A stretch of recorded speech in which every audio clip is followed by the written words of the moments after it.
Feature Friday. The freshest. We are live.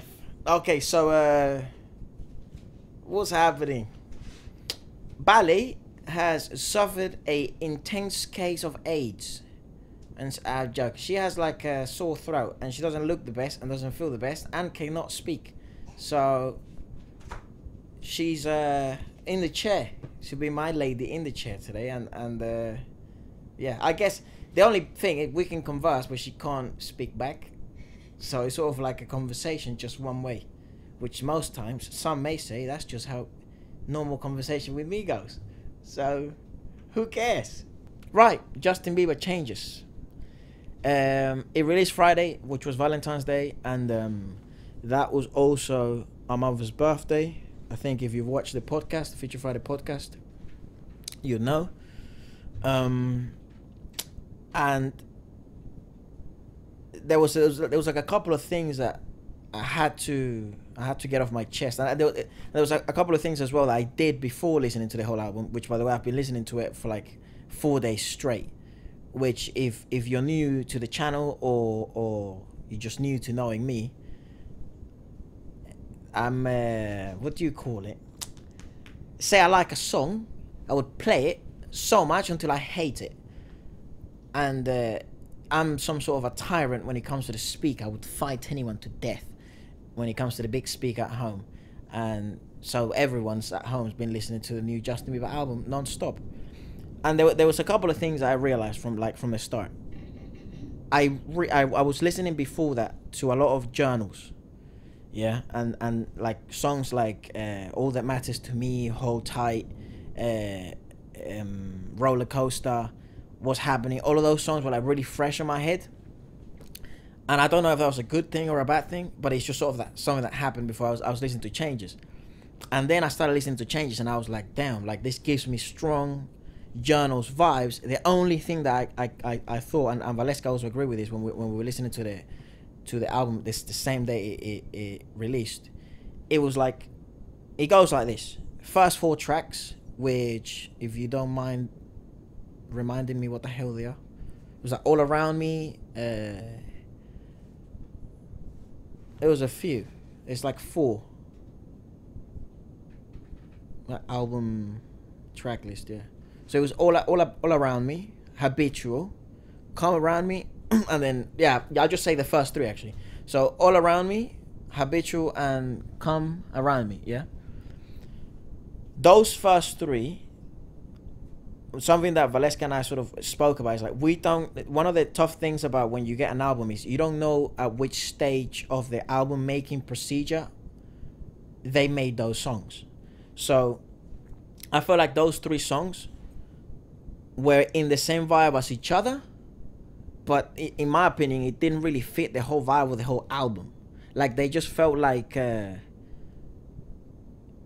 example, that single that, yeah, that single that Justin Bieber released earlier in the year with Chris Brown, yeah, like it could have just been a one thing, you know what I mean? It wasn't part of a bigger picture, even though lyrically it makes sense. Lyrically, it made a lot of sense.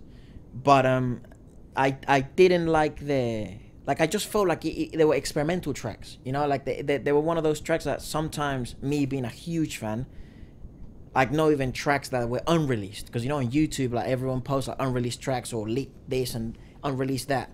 So it felt like one of those tracks where the true purpose of the track maybe wasn't as clear as I would have liked it to. But then, all of a sudden, this magical thing happens, which then it plays on the whole thing of well, it is changes, isn't it? Like, it keeps evolving. The whole album evolves, and it turns into this amazing sort of like intake onto what the hell was going on in his mind. And it felt, Ballet just wrote, it felt like the tracks were early on the album making process. Yeah, so those 3 definitely felt like they were the rawest. Is that a word? The rawest out of all of them. Which it didn't really match the rest of the album, because the rest of the album was really evolved, man. It was really grown. It had a clear purpose. But yeah, again, some people may say like those three. The reason why maybe they feel a bit weaker is because it is changes, isn't it? Like he is evolving. He is ever flowing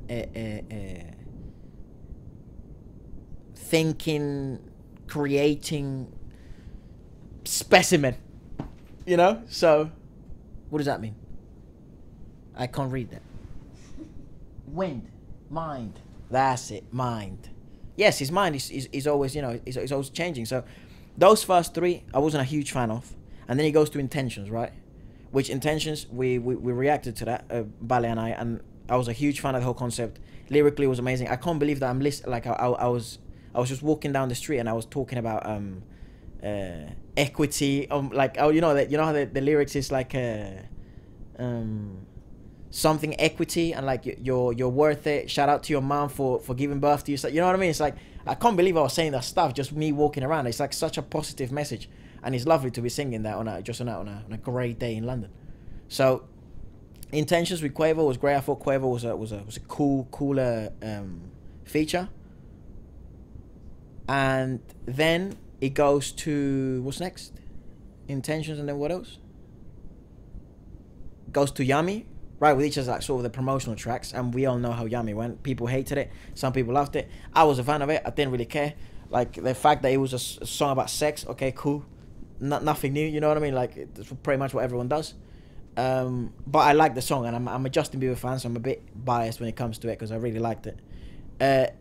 Then it comes to Available, which this is when the album for me, it just starts blowing my head.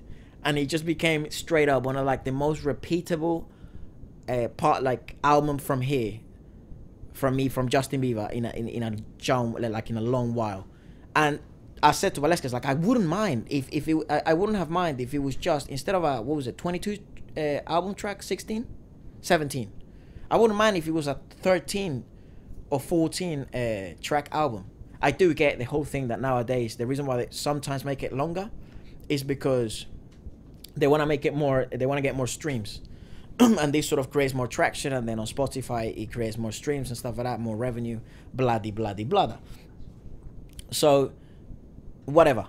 But the thing I was just really pleased was that from track number 6, actually from track number 4, the only thing is I already heard those, but from track number 6 onwards, I didn't skip a single song, like on my second time listening to it. You know, this was my favorite album of Justin Bieber from track 6 onwards.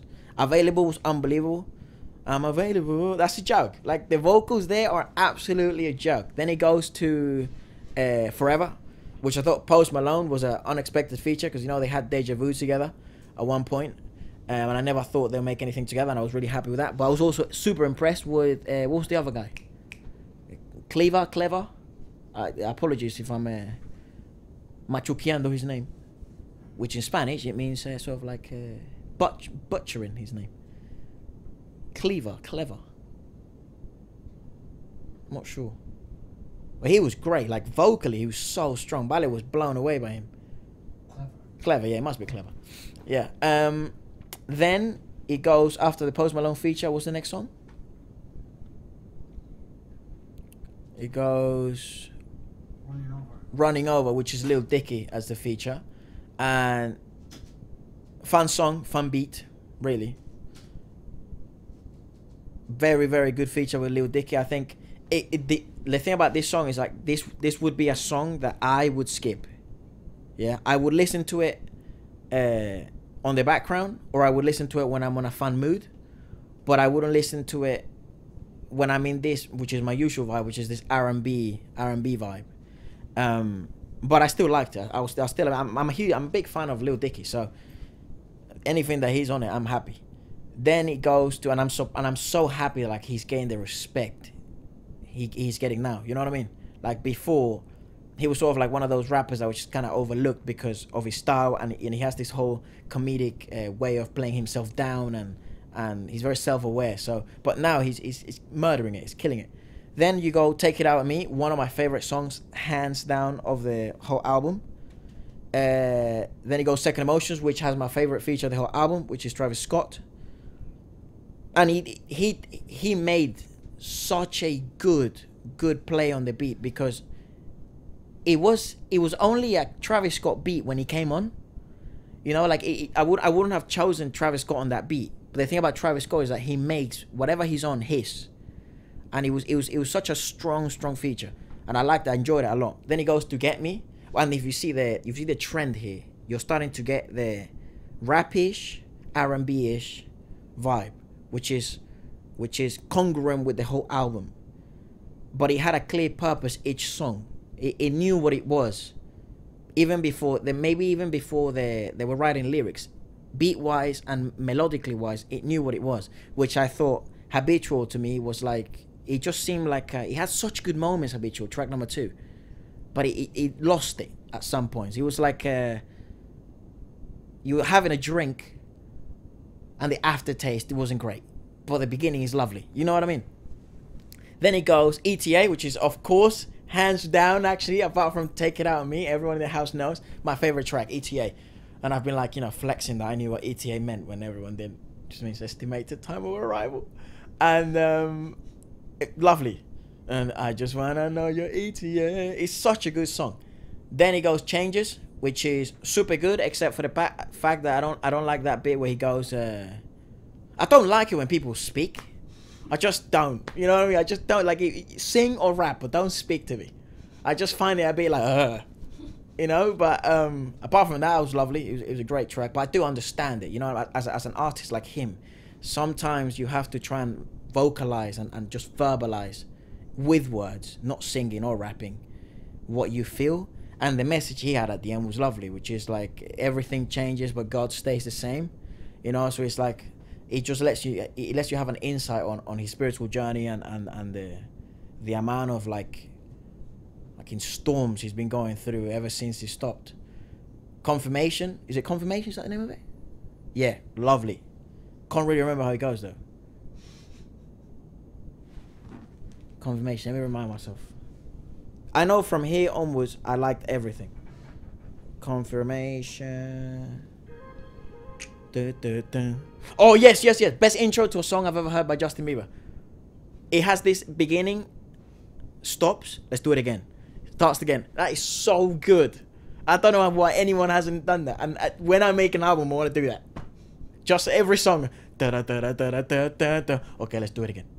It's so good. It's so magical, mate. It's a joke. Then it goes, That's What Love Is. Great song. That's Waleska's one of favorites one. That's the one that has the guitar, isn't it?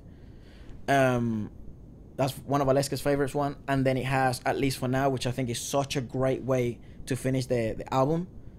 And I thought this type of track would have been the best type of track as an intro. Yeah, not lyrically wise, because lyrically wise it makes sense. It's like, this is it for now. You know, I'm gonna try and avoid disappointment for now.